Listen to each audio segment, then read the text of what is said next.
गिबियावनो बयखौबो बड' निउस इउटुब चेनेलनि गोदान खौराङाव बरायबाय। नोंथांमोननि थाखाय बे समाव माखासे खौरां लाबोदों। भिडिअखौ जोबजासे नायलांनो दाबाव आरो चेनेलाव गोदानब्ला अन्नानै साबस्क्राइब खालामना बेल आइकनआ अलाव होनानै ला आरो भिडिअखौ लाइक कमेन्ट शेयार खालामनो गुरै खावलायबाय।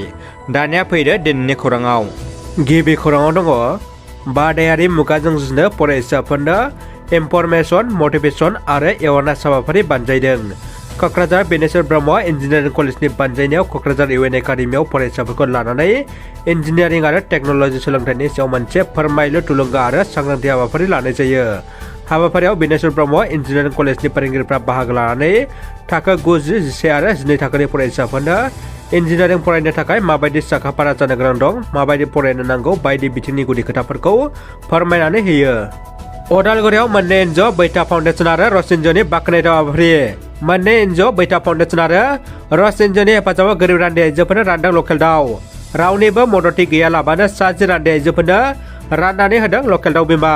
दिनै अदालगुरि जिल्ला सिनिपारा गामि गुदि फरायसालिनि गेलेग्रा फोथाराव टंला हालामाव बयजोंबो मिथिजानाय मोननै एनजिअ बैथा फाउन्डेसन आरो रस एनजिअनि जुथाइ बानजायनायाव ओनसोलनि 60 रान्दि आइजोफोरनो लकेल दाउ राननानै होनाय हाबाफोरखौ नुनो मोननाय जादों।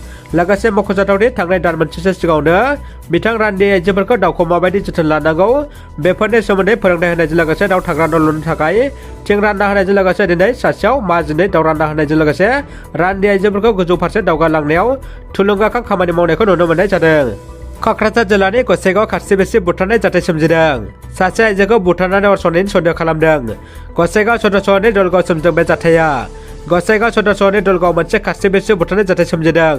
दलगाव गामिनि थागिबि अशोक चन्द्रनि बिसि निर्मला चन्द्रखौ बुथारनानै अरस'दों। हाबा जाखांनाय उननिफ्रायनो न'खराव दावराव दावसि जाबाय थादोंमोन होननानै ओनसोलनि सुबुंफ्रा फोरमायथिदों। बे जाथाया गावनि जिउखौ फोजोबना लानाय नङा, बुथारनाय जाथायसो होननानै ओनसोलनि सुबुंफ्रा सन्देह खालामदों। दानिया फैदो गुबुन मोनसे खौराङाव। टंलायाव बिजाब मेला खुंफुंदों।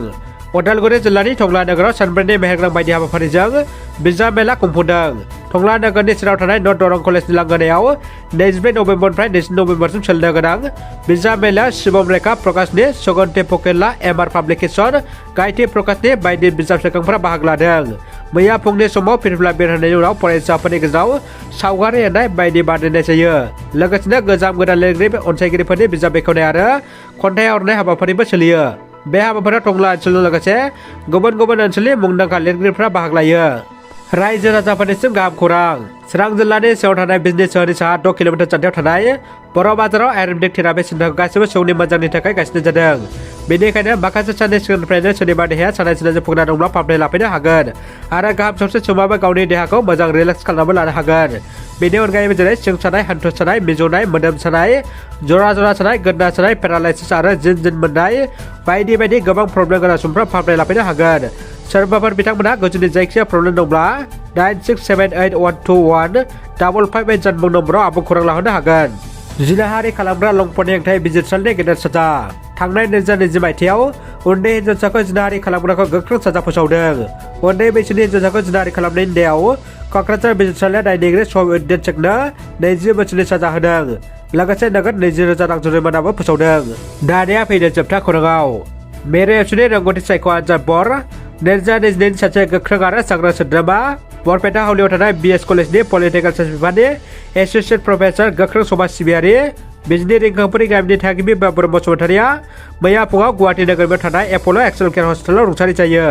बिथांनि हरखाब रुंसारि जानाय खौरांखौ मोननानै दुलाराय बर' फरायसा आफादा गोथौ दुखु मोननाय फोरमायो। बेखौनो मेरि एबसुनि लोगो गाहाय नेहाथारि मुर्शिद दिनेश ब्रह्म बिथांनि दैदेननायाव मिरु आफादनि मोनसे हानजाया दुखुथिया न'खराव खौरां लाहैनानै रुंसारि बिथांनि जिउमाखौ सोरगोआव अराय आलो गोजोनै लाखिनो अबंगसरनि खाथियाव आर'ज गाबनानै जोबथा बिदाय होयो।